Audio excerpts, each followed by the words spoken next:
नमस्कार, आप देख रहे हैं जी इंडिया लाइव टीवी न्यूज।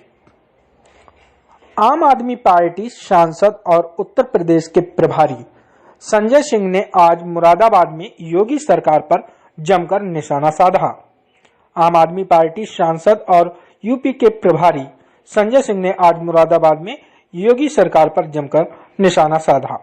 एक स्थानीय कार्यक्रम में शामिल होने कांठ तहसील पहुंचे संजय सिंह ने प्रदेश में महिला और बच्चियों पर हो रहे अपराधों पर चिंता जताते हुए कहा कि किसानों को जेल जाने की घटना बहुत ही निंदनीय है। संजय सिंह ने कहा कि भाजपा सरकार लगातार किसानों का उत्पीड़न कर रही है और अब प्रदेश में पराली जलाने के मामलों में भी किसानों को जेल भेजा जा रहा है। संजय सिंह ने भाजपा पर निशाना साधते हुए आरोप लगाया कि इनकी सरकार में किसानों और जवानों पर लगातार अपमान हुआ है और जनता आने वाले समय में सरकार को उखेड़ फेंकने का काम करेगी।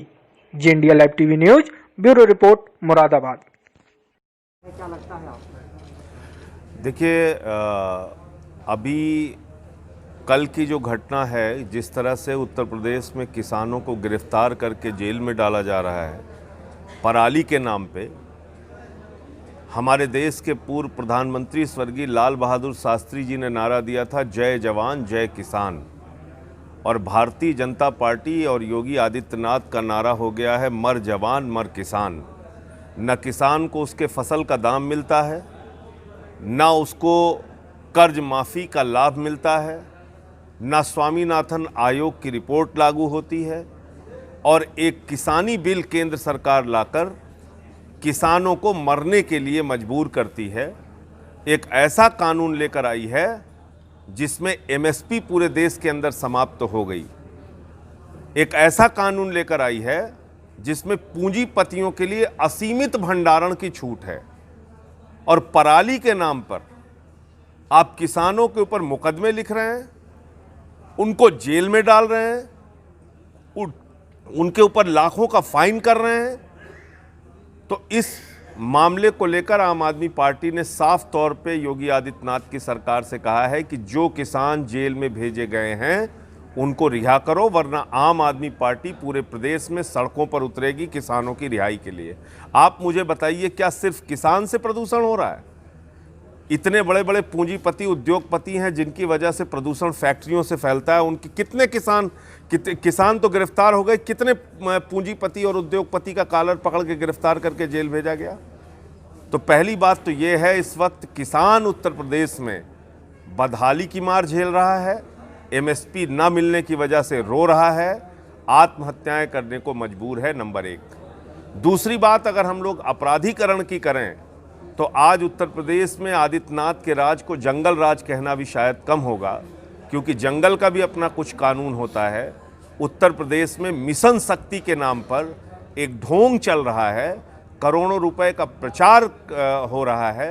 और जब मैं आज आपसे बात कर रहा हूं तो देवरिया में एक पिता अपनी बेटी के साथ हुए छेड़खानी की शिकायत करने जाता है, उसको पीट पीट के मार दिया जाता है। चित्रकूट के अंदर दलित समाज की एक बच्ची के साथ गैंगरेप होता है, जब वो शिकायत करने जाती है, उसकी सुनवाई नहीं होती तो वो आत्महत्या कर लेती है। हाथरस का कांड हुआ, लखीमपुर खीरी का कांड हुआ, जौनपुर का कांड हुआ, बागपत का।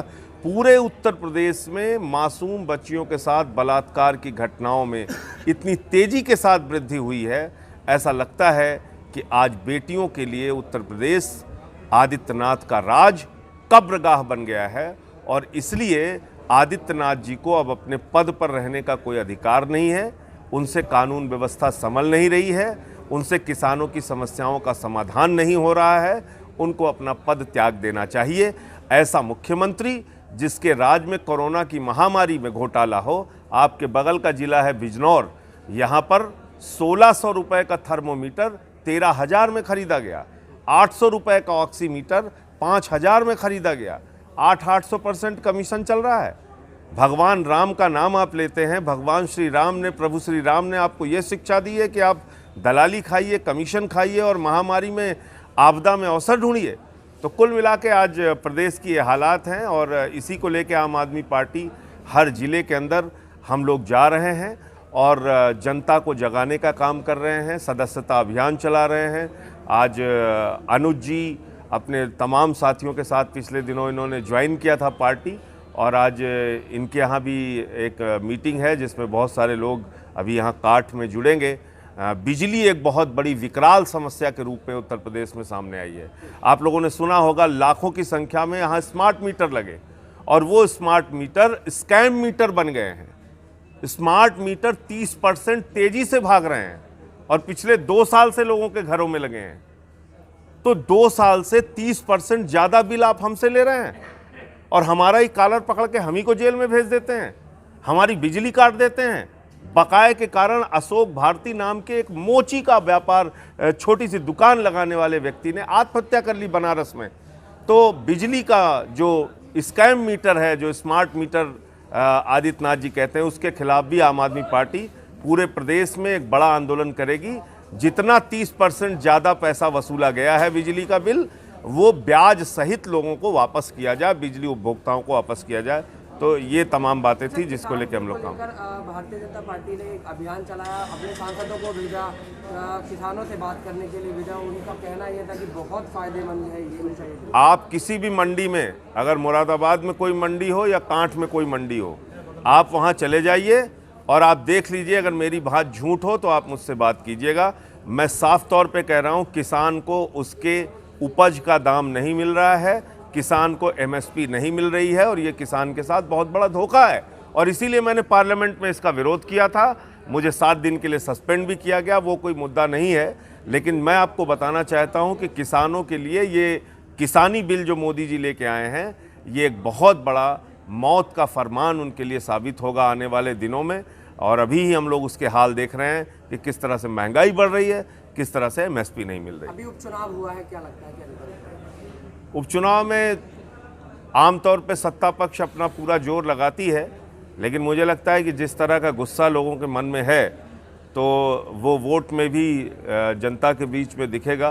परिणाम 10 तारीख को आएंगे तो इसका पता चलेगा। सर, मायावती जी ने भी ट्वीट किया पराली को लेकर, वो कह रही है कि कार्रवाई होनी चाहिए इसको। मायावती जी भारतीय जनता पार्टी की बी टीम है। मायावती जी के बारे में कोई बात करने का कोई अर्थ नहीं है। या भाजपा के बारे में बात कीजिए या मायावती के बारे में बात कीजिए, दोनों एक ही हैं। तो हाथी के सूंड में कमल का फूल चला गया है। अब वो उससे उनकी किसी प्रतिक्रिया या बात करने का कोई मतलब नहीं है। एक क्वेश्चन है, दिल्ली में जो दिल्ली सरकार ने पटाखों पे रोक लगाई है, तो आपको क्या लगता है इससे प्रदूषण नियंत्रण में होगा? निश्चित रूप से प्रदूषण कम करने के लिए जितने भी तरीके अपनाने चाहिए सब अपनाया जाएगा। और दिल्ली में पराली ख़त्म करने के लिए आपने देखा होगा कि मुख्यमंत्री जी ने पूसा इंस्टीट्यूट के साथ मिलकर डीकम्पोजर का इस्तेमाल किया। तो केजरीवाल जी से ही जाके सीख लें आदित्यनाथ जी। आप किसानों पे मुकदमे कर रहे हैं पराली जलाने के नाम पे, उनको जेल में डाल रहे हैं।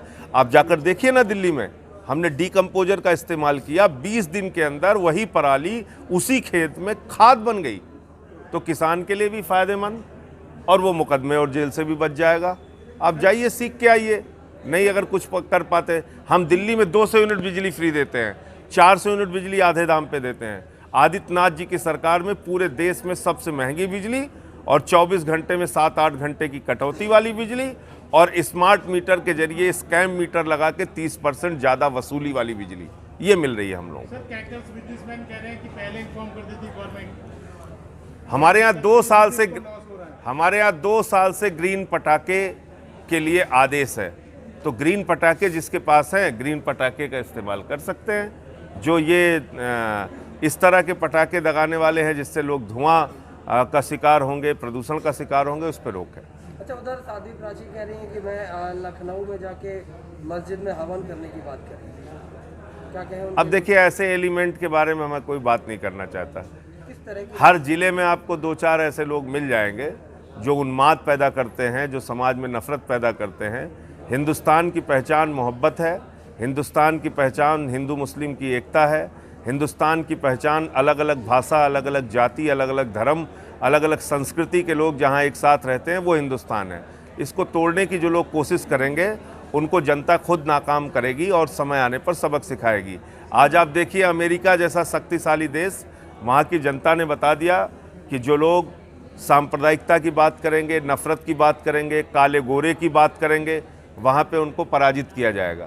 तो हिंदुस्तान में भी जनता जाग रही है और इनके झूठे आए दिन हिंदू मुसलमान और जाति धर्म के जो ये झगड़े खड़े करते हैं, उससे हटकर अब लोग मुद्दों पर वोट देंगे और मुद्दों पे सरकारें बनाएंगे और इन पार्टियों को सबक सिखाएंगे। लव जिहाद को लेकर लगातार सरकार सवाल हरियाणा भी आ गया है सर इसमें, मध्य प्रदेश के बाद। लव जिहाद की बात अगर करेंगे भाजपाई तो उनको अपनी पार्टी के अंदर जवाब देना मुश्किल हो जाएगा। इसलिए पहले पूछो उनकी पार्टी में कितने पदाधिकारी लव जिहादी हैं। कौन है? आप पूछ लो ना, थोड़ा काम आप भी करो मेरी तरफ से। क्या लगता है आपको किससे सवाल करना चाहिए? अब उनकी पार्टी में किसी भाजपाई से पूछ लोगे, सबको मालूम है, ऊपर से लेके नीचे तक राष्ट्रीय नेता हैं सब। सर 7,000 केस कोरोना के दिल्ली में क्रॉस कर रहे हैं, पहली बार है। हाँ, ये हम सब के लिए बहुत चिंता का विषय है और कहीं ना कहीं इसकी एक वजह पॉल्यूशन भी बताई जा रही है और ऐसा सेकेंड फेज का कोरोना शुरू हुआ है, ये आप कह सकते हैं, क्योंकि दिल्ली के अंदर हम लोगों ने सबसे पहले नियंत्रित किया, सारी चीज़ों को ठीक कर लिया और काफ़ी केसेस डाउन हो रहे थे। अब ज़रूर कोरोना के केसेस बढ़ रहे हैं, उसके लिए मुख्यमंत्री जी हर संभव कोशिश और कदम उठा रहे हैं। सर थर्ड फेज का इलेक्शन है बिहार का, आज क्या लग रहा है आपको पूरा इलेक्शन? बिहार में परिवर्तन की बयार दिख रही है, बाकी परिणाम आने के बाद पता चलेगा।